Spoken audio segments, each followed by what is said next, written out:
Good evening, ladies and gentlemen. Warm welcome to all for joining this event this evening. We hope you and your family members are doing great during this pandemic. My name is Murli, and I head the sales at Kaveri Fort, and I'll be the host of this webinar. I'm proud to be a part of Kaveri Group for the last 11 years, as associated with various automobile brands spread across Karnataka and Tamil Nadu. Really proud of it, and thank you so much, Shamsa, for giving us an opportunity to be with you. Before we start, I would want to take you through a few house rules. So we'll be muting all of you, all the invitees for the undisturbed listening. If you have any questions during the presentation, and please type them in the Zoom chat box. We'll bring them up during the question and answer session. Also, to ask you questions, please raise your hand at the end of the program, and the admin will unmute you. So if you are connected via laptop or the desktop, click on the reactions at the bottom of your screen and click on the raise hand option using the Zoom app. If you're connected using your mobile, please click on the three dots visible at the bottom of your mobile screen and click on the raise hand option. Hello. So learning is a continuous process of gaining knowledge and skills. So learning new things is important for our growth and especially for our professional life. So today's guest speaker, Mr. Kamleshs Journey, founder of Digit Insurance, will share his learnings, which made him successful. So all of you might be wondering why the topic is learning from a learner. Why not learn it? So when we send the invitation to Mr. Kamlesh by mentioning the learner from a learner, so he mentioned that it needs a correction. It should be learner, not a learn it. So we were humbled by hearing to that. Such a great, wonderful man he is, such a gentleman. So thank you so much for joining us today. And now may I request our Group Managing Director, Dr. MP Sham, to introduce our guest speaker to all of us. Sham, sir, please. Sham, sir, you're on mute. Thanks. Thanks, everyone. Good afternoon, everyone. I hope all of you are safe and healthy at home. I would like to make a brief introduction about Kamlesh. First of all, Kamlesh has been a very dear friend and a well-wisher to me for the last maybe 25 years. Okay. Kamlesh is the chairman and the founder of Digit General Insurance Company, a new age general insurance company that is on a mission to simplify insurance. Within just over 3 years of operations, Digit has won the title of General Insurance Company of the Year, Asia twice. Recently, it also joined the Unicorn Club with a valuation of $1.9 billion. A business leader with over 32 years of rich industry experience, Kamlesh's role at Digit is to lead the company into uncharted territory with innovative solutions that will change the face of the insurance industry in the years to come. Prior to Digit, Kamlesh was head of asset management and US life insurance company in Allianz Asset Management.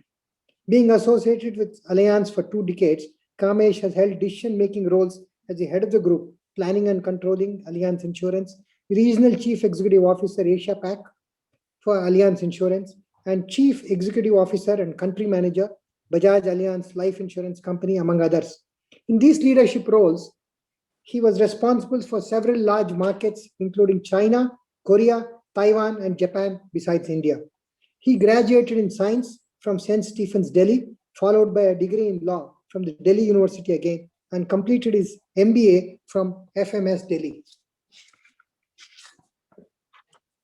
Welcome, Kamlesh, to this webinar, and I request you to take over and address everyone. Thanks a lot, boss, and very good evening to all of you. I think Mr. Sham and we go back a long way, and in each journey, I would say in mine, and especially in Digit, he has been extremely helpful, for which I would say I would personally always be obliged. And it's also good to know that we have a lot of our other partners here, are well-wishers of Digit, some of my ex-colleagues, and the team of the group with whom we obviously work very closely.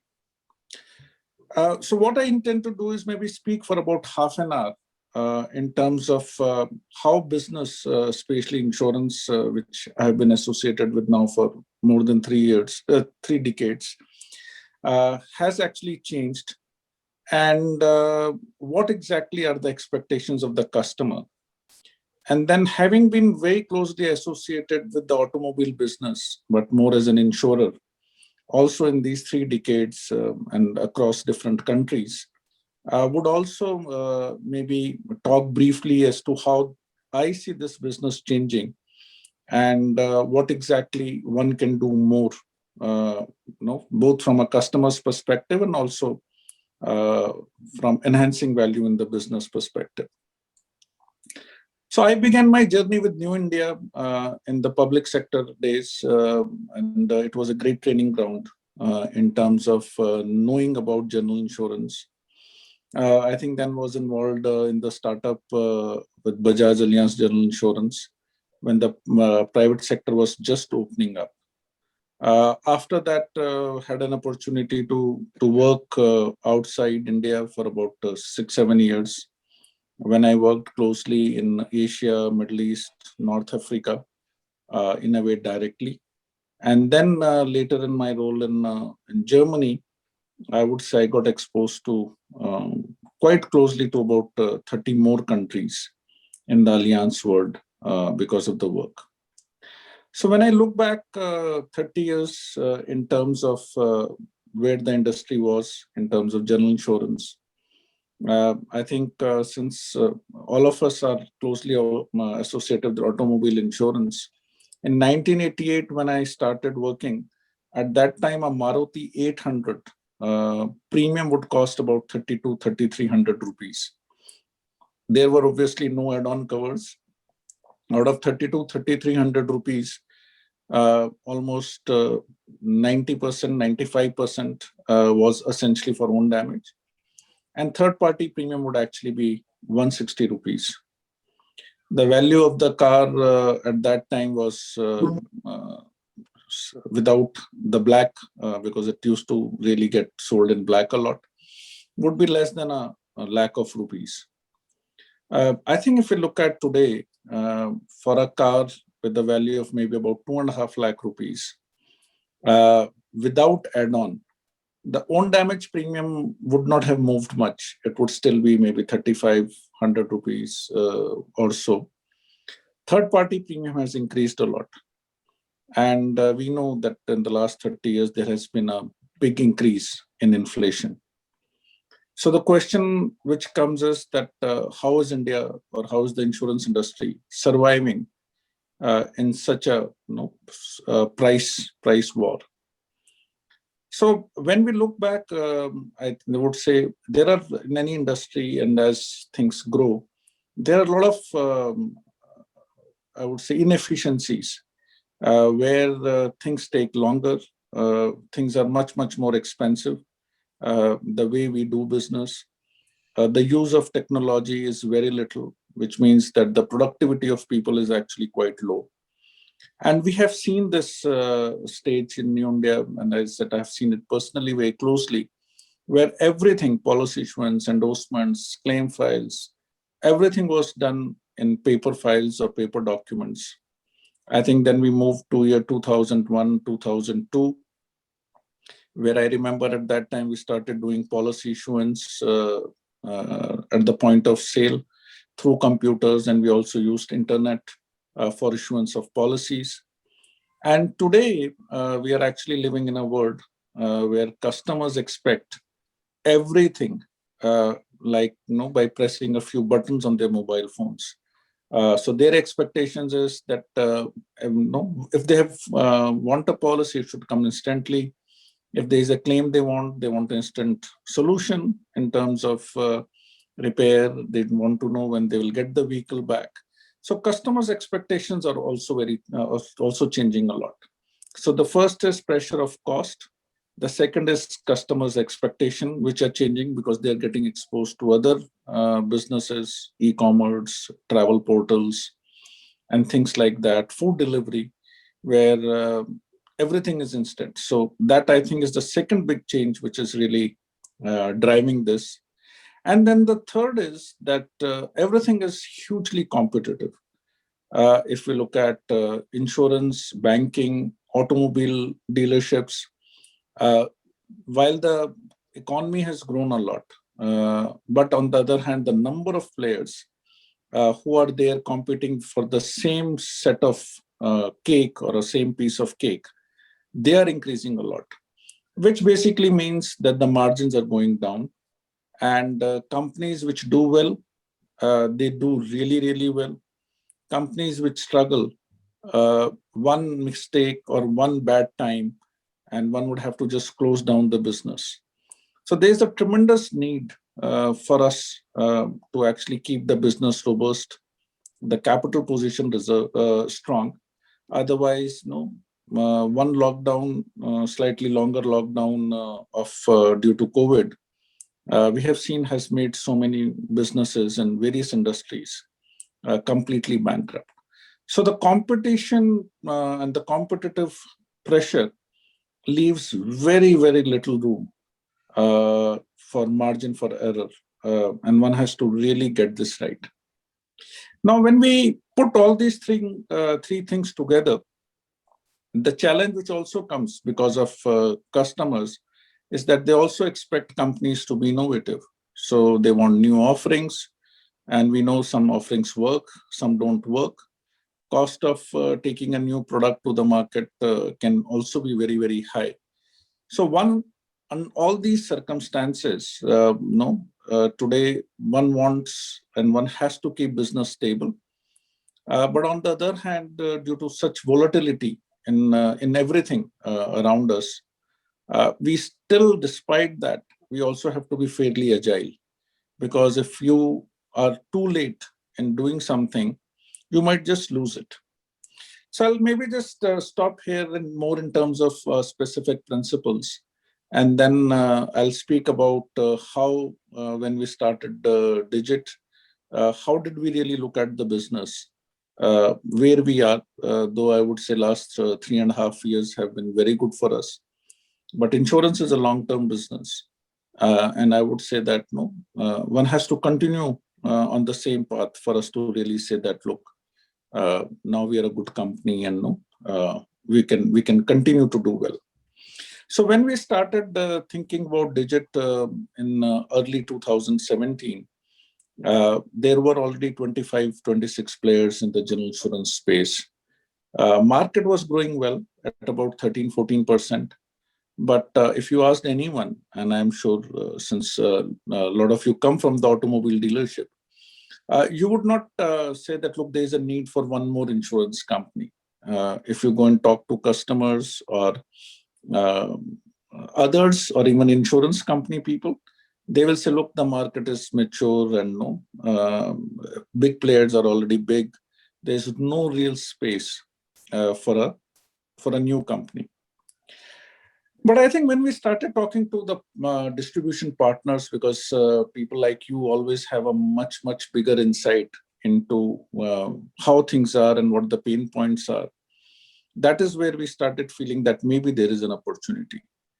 One, I think when we speak about, say, agents or retail brokers, etc., because of regulatory changes, because some of them had invested a lot of money, they were now dealing with more than 2, 3, 4, 5 companies. Previously, an agent would deal with one company. He would visit the insurance company's offices. Most of the work they will do themselves. And now here we had distributors who had own offices, would employ 50 to maybe up to 400, 500 employees. They had their own technology in the way to do business. And they basically expected insurance companies' response to be much faster. They wanted more flexibility in terms of underwriting or in terms of taking decisions. And they wanted technological integration with the insurance company so that they can service their customers better. Nobody really had the time or the inclination to go out and engage insurance companies. And we spent a lot of time there and realized that maybe this is an area where how we interact with the distribution partners can actually be a big opportunity. And that is how we came out with this concept of APIs, where basically it's a interface which basically makes the technology of 2 companies talk to each other on a real-time basis. The advantage of this is that our partners can work on their system but do everything related to insurance with Digit on our system. And there's a real-time exchange of data. This makes the process very efficient. It's instant sort of a delivery.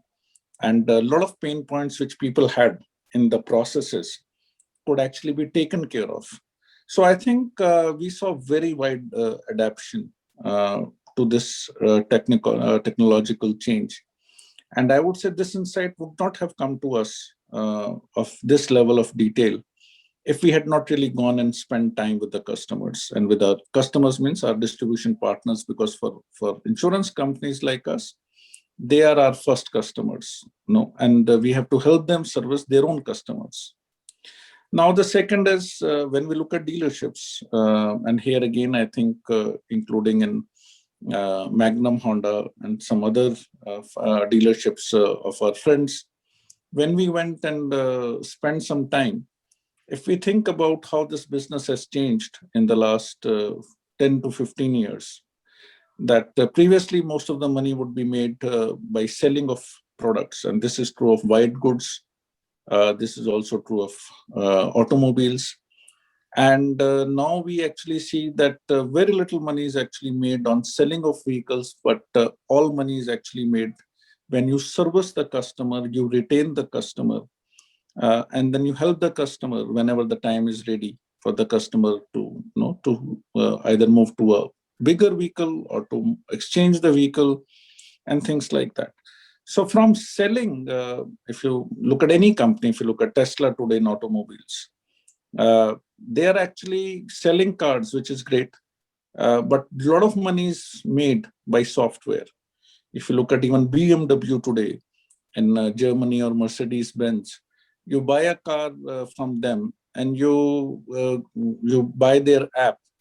Then for a lot of features in the car, you actually have to buy that feature separately because it is more like a service.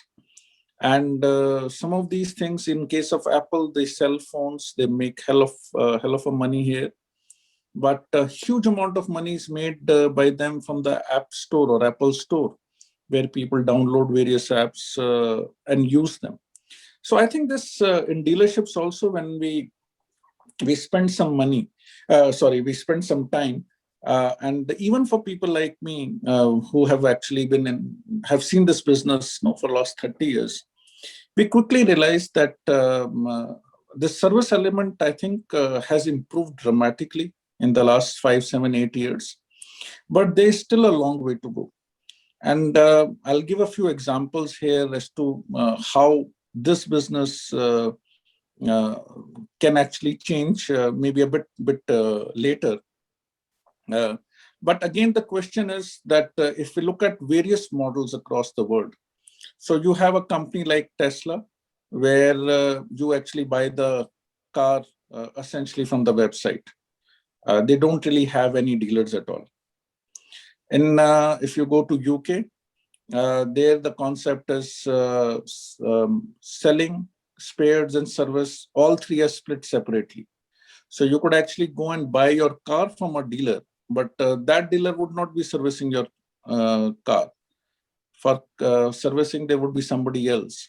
And God forbid, if you have an accident, you could actually be going to a third place, a third workshop, which is also into repair and spare.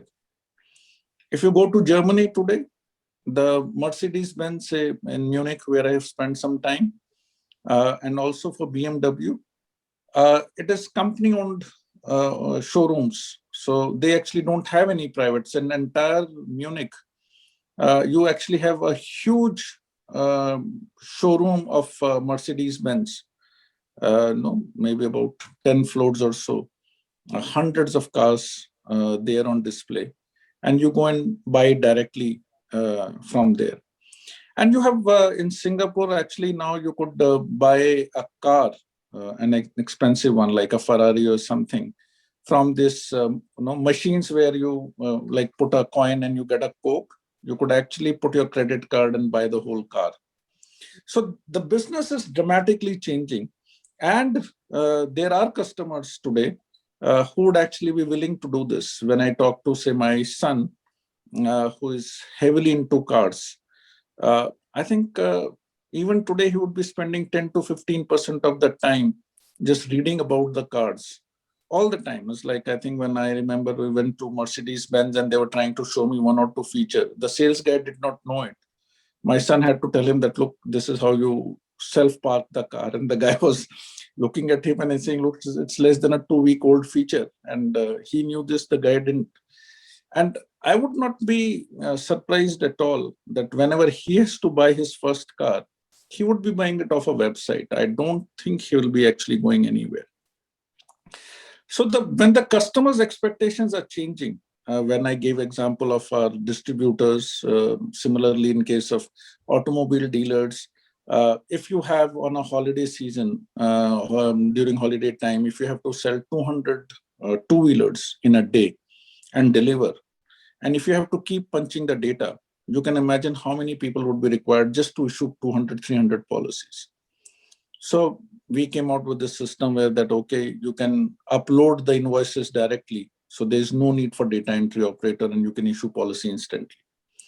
So I think what I was just trying to say is that on one side, in whether it's insurance business or it is automobile dealership business, one can always say like this business has run like this for so many years and it will continue to run like this. That I think is one way of looking at things. Or second is to say, look, customers are changing, business is changing, competition is changing. We have to find a way to change. Because the situation today is that if we don't change, competition will come out of somewhere and will take that position. And I think two examples which one can give, and these are not my original examples, this is something which one reads almost on a daily basis. If we look at the Sensex, Bombay Sensex, which has 30 companies as part of it, and this has been around for a long time, I think 50, 60 years. If you go back just 20 years, in 2000, you will find that at that time also there were 30 companies. And out of those 30 companies, if you see how many companies are still part of that Sensex, my sense is it will be less than 10. 20 companies out of 30 would have fallen off. If we just go back to 98, 99, 2001, to a lot of tech companies, a lot of private sector banks, some pharma companies, they were not part of this Sensex at all. Today, they rule the roost. When we look at banking today, HDFC Bank, ICICI Bank, Kotak, Axis Bank, these 4 banks have bigger valuation put together than maybe all other banks multiplied by 5 or 10 times. If you look at insurance today, ICICI Lombard today has a valuation which is significantly bigger than New India and GIC, and maybe put together. So the way competition is changing, and the issue is that companies which do well, they are able to get money much more easily to expand. And companies which struggle, they are not able to raise money. And then this makes this whole battle very, very unfair in a way. When we look at Digit, we started with the big capital, 700 crore. No company had started with it. In 3 years, the company has now raised 1,700 crore capital. This is more than any insurance company in the last 2 years who have raised and put in so much capital in 3 years. Now, because we have access to capital, we can actually go and develop business, thinking for a long time. We don't have to worry about where the next rupee will come to invest in the company. But on the other hand, there are a lot of insurance companies which are struggling for capital. And then if they struggle for capital, they will not be able to develop business. So I would just say that we just need to keep this in mind when we think, and I'm somebody who has worked in public sector, in private sector, and now I would say third, I'd worked, as you said, overseas quite a lot with Allianz, which is a great company, the largest insurance group in the world. And now here, if I just think about whether the business was same 5 years back compared to where it is today, I would say it's completely different. So if we will not learn on a continuous basis, I would say whether we like it or not, irrespective of what our background is, what our track record is, we will fall aside. And a great thing which I always remind myself and maybe others also is that somebody asked Sachin Tendulkar that you have scored 100 centuries in international cricket. So when you have scored a century, what plays into your mind when you go back? So he says the only thing which comes to my mind is my next innings start again with zero. So what you have achieved is completely irrelevant. If you cannot continuously learn, change, admit your mistakes, stay aligned to your customers, your distributors, only then you will actually succeed tomorrow. And again, a big example which always comes from tech world is that IBM was so big as a tech company. Nobody ever thought that Microsoft will come. Then Microsoft was so big. Then Google came. Then Google was so big and successful, and then Facebook came. And after Facebook, Instagram came. Apple became a huge company. Now you have Amazon, which is bigger than the biggest. So the competition can actually come from anywhere. So there is absolutely no room for complacency. And same thing I keep telling to our team on a daily basis. We are as good as our service today. If we don't continuously innovate, if we cannot continuously improve our service, there will be no need for Digit tomorrow. No need at all. So I think I'll just stop here and maybe speak for 5-7 minutes on the dealership business, which I would say is very, very close to my heart. If maybe I'm reborn, if not an insurer, I guess I'll also be running a dealership somewhere. I think it's a business. I find it so fascinating. So I think as I touched earlier about this aspect of service, here I think there are 3-4 things which continuously play. I know these things will need a slightly different mindset, some investment in technology. But I think there are 3 major touch points for our dealership today. So one is selling of vehicle. Second is servicing on a regular basis. And then the third is insurance, accident, etc. if that happens. So and we have done this for a few dealerships. If you look at the data, that how many people who actually come for service, which means they still have a relationship with the dealership, but they don't have an insurance. In Delhi, for one of our dealer friends, they did this for one full day. And they realized that more than 50% of the vehicles which are coming to them for service actually they don't have insurance from them. Now, this relationship already exists. So why is it that one is not able to convert this into insurance? On the other hand, you could actually have somebody who bought your vehicle, and half of those customers would not renew their insurance after 1 year. Now, why is it that happens? Now, the reason one will say is that obviously in some cases they would have a relationship with an agent or a broker, which is absolutely fine. Second could be that they have been able to get a better price somewhere else. Now, when you sell a car and the customer is coming for free service, who knows about that customer and the car better than a dealer? Why a dealer is not able to give a better price to a customer whom they know compared to another distribution channel and another insurance company who, without knowing this customer, is able to give a better price. So I think somewhere the huge amount of information and data which dealerships sit on today is to be used if you have to give any additional product to the customer, which could be extended warranty after 1 year, because maybe 50, 60, 70% of the customers don't buy extended warranty at the time of sale of the car because on-road value becomes quite a lot. But if you know the conditions of the vehicle, you know you have the service track record. Maybe can you offer this after 1 year? Tomorrow, I think as customers look for one touch point for all services, would this business move where you say, look, you buy third-party insurance from us or from anywhere else, doesn't matter.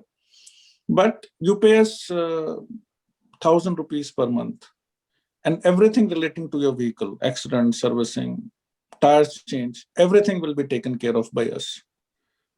Insurance companies would be willing and should be in a position to write this business. Then you actually move from a transaction where you are selling insurance one day, you are selling service one day, to actually having a continuous engagement with the customer. So I think one will have to think more and more in terms of how to engage regularly with the customers. Because if we can't do this and the customer finds everything more like a transaction, then there will be opportunities and reasons for customer to move from one supplier to another supplier. And the same is true for insurance companies. So I think a lot of times we have to move away from just selling to try and say, how can we actually look for some sort of a relationship with the customer. So I think I'll stop here. I've spoken maybe longer than was necessary, but will be more than happy to answer any questions, listen to any of your views, and also please correct me wherever you feel I've said something which is not right. I think it's, as I said, it's always good to learn. So if I know, if you realize that I've made a mistake now, at least I'll not commit it next time. Thank you. Thanks, Kamlesh. I have a question for you. Yes, boss. What differentiates you from the rest? You've got an award 3 times as the best insurance company of the year. It's in Asia. How do you? So, boss, I think somebody asked, somebody brought a journal to Napoleon, and he says, look, he's a great journal and this and that. He says, get me a journal who is lucky. So I think we have been very lucky. And secondly, I would say is our team is amazing. I think almost all our head of the departments, barring maybe 1 or 2, are about 40 years now. They were younger. So I think they had decent experience, but their minds were fresh to try something new. So I would say, I think that is one. Secondly, I would also say, and this is really true in my case, I think I have been blessed. A lot of people, right from our distribution partners, automobile dealers, reinsurers, everyone came forward to say, look, we have had a good relationship with you in the past. We will help you. So I would say in my case, I can never ever repay. It's like, as I mentioned about you, I can never ever repay that sort of support which people came and gave out of the way, even without asking. So I think luck, God has been amazingly kind, an amazing team who really have fire in the belly, who want to go out and fight like hell. And third, I would say, large number of these well-wishers and supporters who came out of nowhere, and I had never even expected that sort of a support. They came and gave the support. Great. One more question that I had. What are your key learnings from the last 3 years of operation on customer expectations? And how do you plan to meet them if you've not met them? So one, boss, I would say it's like a journey. I would say that there's no destination here because you can always improve. The second thing, which I think has come to me as a, I would say, very pleasant surprise, we published this transparency report. Now, the first time we published this report, things were looking good. And our team, our communications and marketing team told me that, look, if you publish this now, it looks good. But tomorrow, things will not be at times good also. Now, we will still have to publish this. So are you prepared for it? And I said, yes, I am. And as luck would have had it, in 1920, for some time we struggled in few things and our service parameters fell for about 3-4 months. And we published the data. We had to write that, look, things did not go as we wanted it to, but this is how we are fixing it. I was actually very, very surprised that no one actually wrote to us and said, look, this was horrible. In fact, I would get emails from people who said, look, it is good that you have realized that things had gone down. And I'm sure since you have realized, you'll fix it. So I would say customers today are much, on one side, they're very demanding. But I think if they have a feeling that you are being truthful to them, I think they really, really play well. The last is, I think, we have to really do something new. And this experience, we learned last year when this COVID was coming, and we came out with this COVID health insurance product first, and then we came out with the 3 more products there. I think people appreciated that a lot. Now, this year when COVID came, unfortunately, in a very big way, April, May, now, it was really horrible. And even if you read newspapers, open any TV channels, there's a continuous complaint that insurance companies have stopped selling any COVID product. We continue to sell it, despite, I would say, this very, very big surge. So the question is, I think you have to, in difficult times, you have to try and do something new. Because if you will not do this, then I think there is no differentiator. And if you do this, it is obviously risky. But customers will remember it.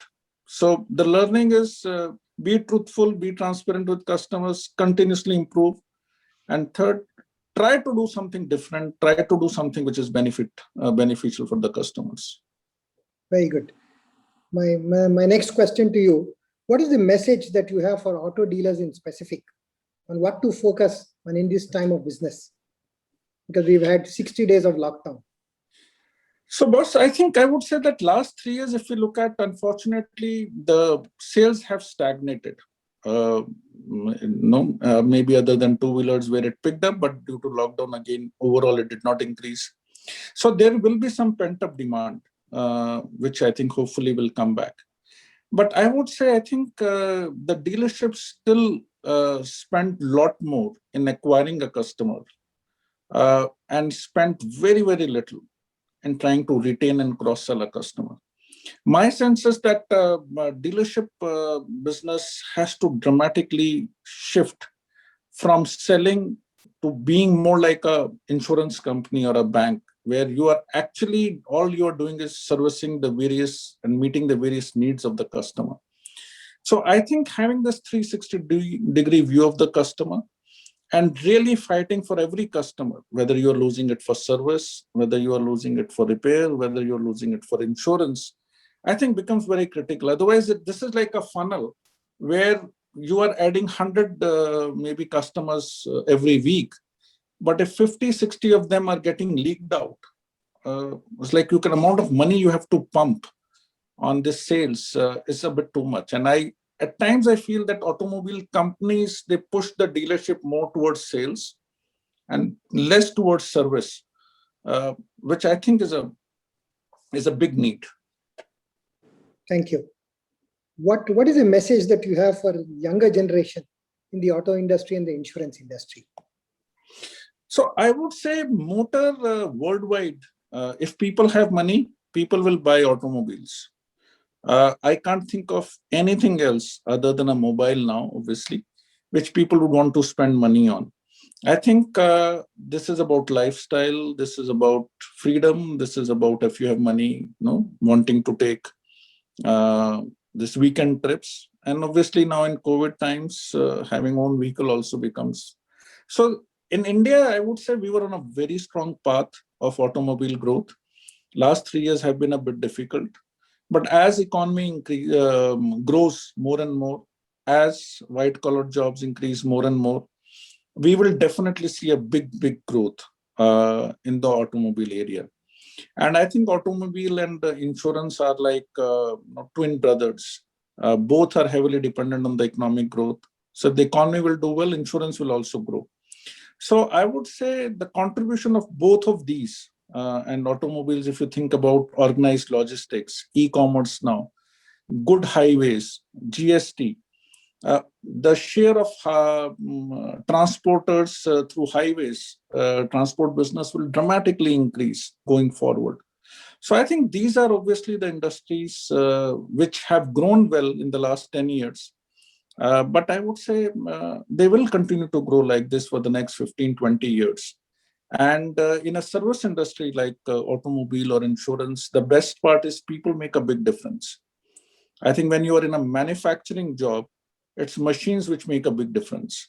When you are in service, it's actually people who make the big difference. So people who think they are hardworking, who feel they are smart, I think these are the industries, especially service industries, where they should be. Any lesson that you learned the hard way that you want to share with us? So, boss, I would say one is that, as I said, no, have worked in different areas and know all these areas. But one thing I remember quite well is that in 1988, after our training was over for 6 months in New India, I was actually posted in Delhi in a branch.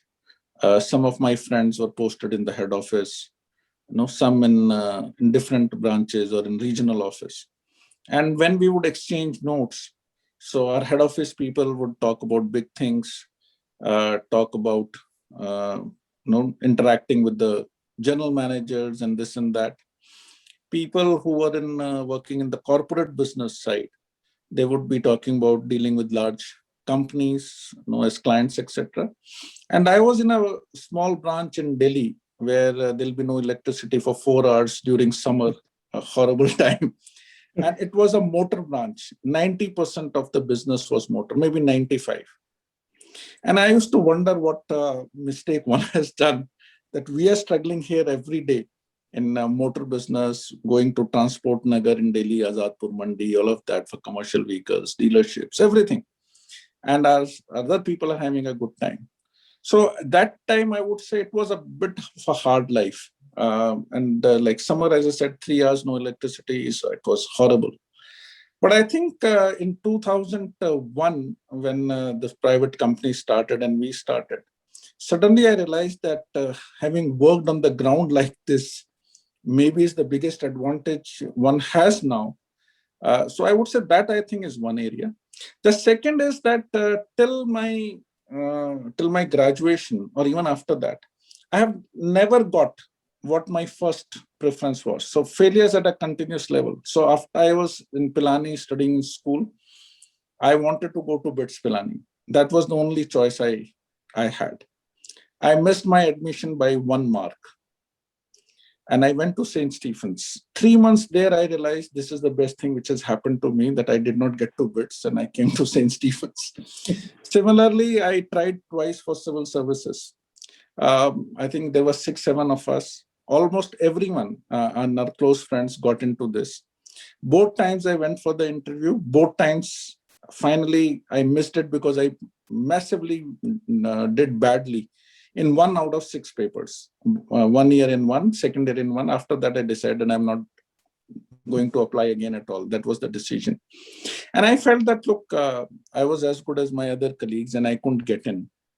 Now, I think whenever we meet, not now, maybe even 15 years back, all of them, they say, look, you are so lucky not to get in there. So when I look back at this, I would say at that time, this seemed failure. But I think when I look back now, I feel it was good that I was not taking my own decisions. I was failing somewhere because maybe God had different ideas for me. So I would say a lot of times when things seem a failure, maybe 5, 10 years later, it doesn't seem like a failure. So I don't see that as a failure. I just consider myself very lucky that I landed up in a branch where it does more motor business than anywhere else. And I learned so much. And similarly, I never got admission into colleges or jobs, etc., where I really wanted to go, but ended up doing much better. So that is how I look at these failures. Failure is a stepping stone to success. To success, yeah. At that time, I think one felt a bit bad, but I never really look back and no, I never say if this had happened, what would I have done and stuff like that. I think you just move on in life and say, look, whatever is good for you will happen. Yeah. I think my team would like to ask you a few questions and people who are viewing it. Okay. Sure. Over to you, Murli. Thank you, Shamsa. Thank you, Mr. Kamlesh. It was really, really informative and a lot of inspiration. Thank you so much for that. And a lot of appreciation messages are flooding in the chat box. And team, ladies and gentlemen, I think we heard from the Chanakya of insurance business, and I'm sure teams can sell Digit Insurance far more confidently now. We all learned the success story of Digit from a humble, still learner as he climbs. Okay, thank you so much, Mr. Kamlesh. And ladies and gentlemen, if you have any questions, you can post it in the chat box or you can raise your hands. We can unmute you. So we have one question from Mr. Nitish, and also a thanking message. Thanks a lot, Kamlesh ji, for your wonderful talk. In a competitive world, if you have done break even within 3 years, what are the 2 to 3 main aspects you have emphasized? So I would say our business basically is about 3 things. All businesses are about 3 things. One is growing revenue. Second is keeping your expenses in check, and that I would say one area is claims.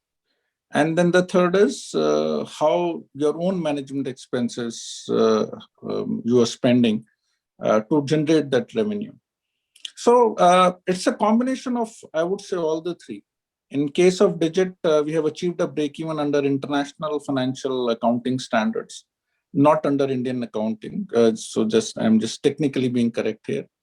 But on the other hand, I would say in today's world, especially, the business should be sustainable. People maybe do not look too much at profitability and things like that. But overall, we have kept right from day one. We have kept our focus on our distribution partners. Every 6 months, we go through a very big feedback exercise. The last feedback exercise we had, when we had done, we received 1,700 suggestions for improvement. We go through every single suggestion. Then we say which are implementable, which are not implementable, and why.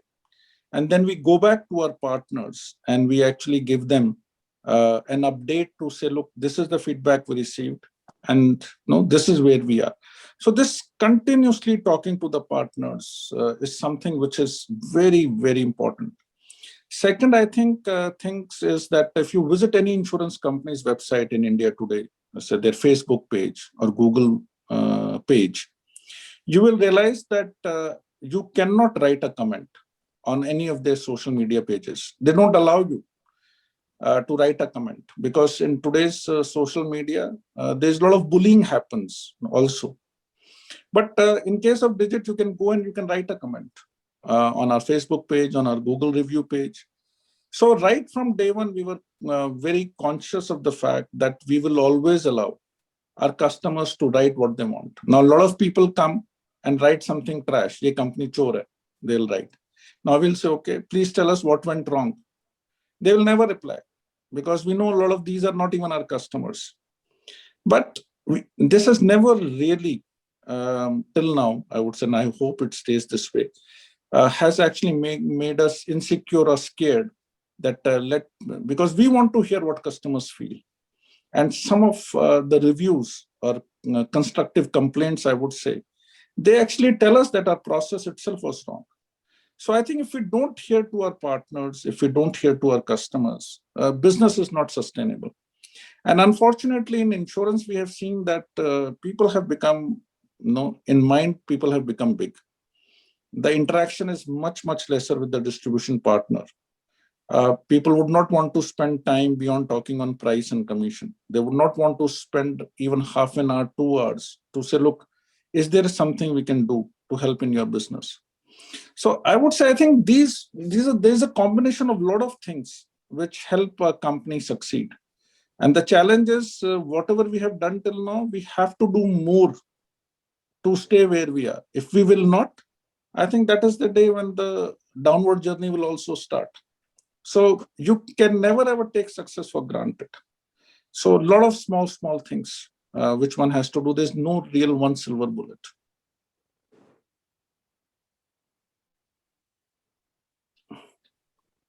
Thank you, Mr. Kamlesh. And we have another question from Ms. Netra.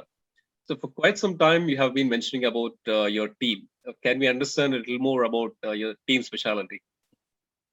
Sure, I think great question. So I would say one is that a lot of people in our team, not everyone, but a lot of people in our team who are heading our various departments actually used to be management trainees, or it was their first job in the earlier company in Bajaj where I was there. So I've seen really these people grow. And what really makes people and this team very, I would say, a great team. One is that they're very collaborative with each other. So there's no sense of competition or trying to take credit. So they work very well together as a team. I think that is one great point.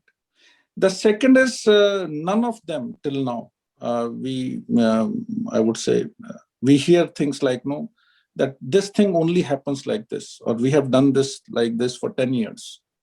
So we'll continue to do this. So they are always willing to try new things. And lastly, which I think is maybe the most important, is that our team comes from various very different backgrounds. So we have some people in our marketing communications who come from the e-commerce world. They had no clue about financial services.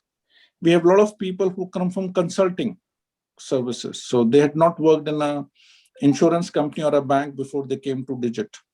Then we have a lot of people who come from insurance backgrounds and various companies within insurance. And fourth, a lot of people who come from a very strong background in technology. So I think these complementary things makes it really very strong rather than any individual trait.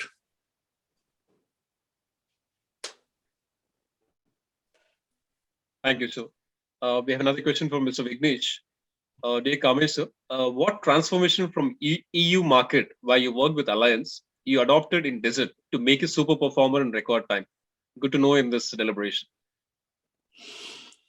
So I think one obviously is that the sheer exposure of business. So in motor insurance, if I talk specifically about, I think Allianz in Italy is an amazing company, which in the last 20 years has continuously been gaining market share, while at the same time having the lowest loss ratio in the market.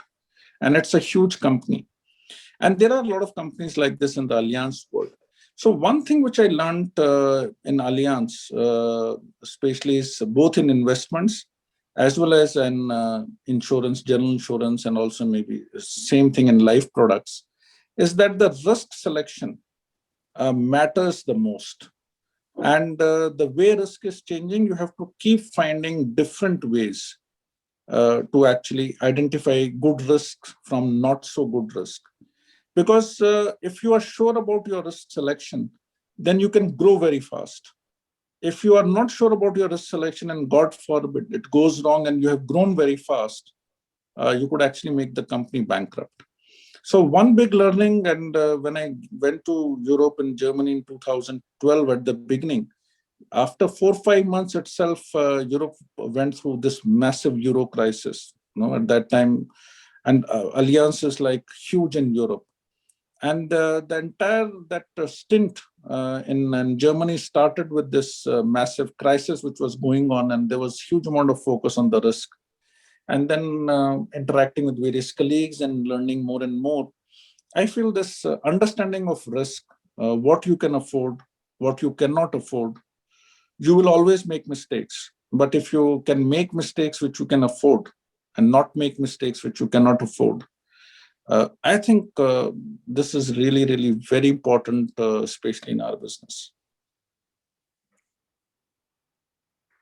Thank you, sir. It was very informative, and most of the comments says you are being very transparent in your speech. Thank you so much for that, and it was a great learning from you. And thank you, ladies and gentlemen, for joining us for this event. Sham sir, would like to say something to close this program? Yes. First of all, thanks, Kamlesh, for acceding to our request and addressing our team members and fellow auto dealers. Okay, it was a very informative and a very inspirational talk. Couple of takeaways from this talk. I think I don't know whether all of you on this webinar No, Kamlesh never said. GoDigit has been recognized as the fastest growing digital insurance company in the world. Okay, and it's probably one of the companies that has made profits in its very third year of inception. Okay, why? Because I think Kamlesh and his team have looked at the business from always the customer's perspective. Couple of things that he told us: the API, the interface that has helped dealerships and him, and Digit to make it simplified in terms of policy making. And the other important thing that he brought about in today's talk is money is made from services. Look at Tesla, look at the iPhones. So, that is something that we got to keep that in mind. Business is changing very fast. Okay, if you don't change, if the competition will take over, and your customers who are with us will go somewhere else. So we all need to innovate. We all need to look at our business from the customer's perspective, not think that what we did yesterday is right and what we're doing today will take us to the next 5 years or 10 years. So the most important thing to learn is change is continuous, change is constant. So let's keep changing both in our style of work, in our attitude, and the way we handle customers. Okay, so thank you, Kamlesh, again. Thank you so Thanks much. Thanks a lot, boss. And your request means an order for me. And thanks a lot for all our partners who are participating. Thanks a lot for your support, and everyone else in the industry and everyone else here. Best of luck from my side. Best wishes. Thank you so much. Take care. Thank you, sir. Thank you all. Take care. Have a great evening.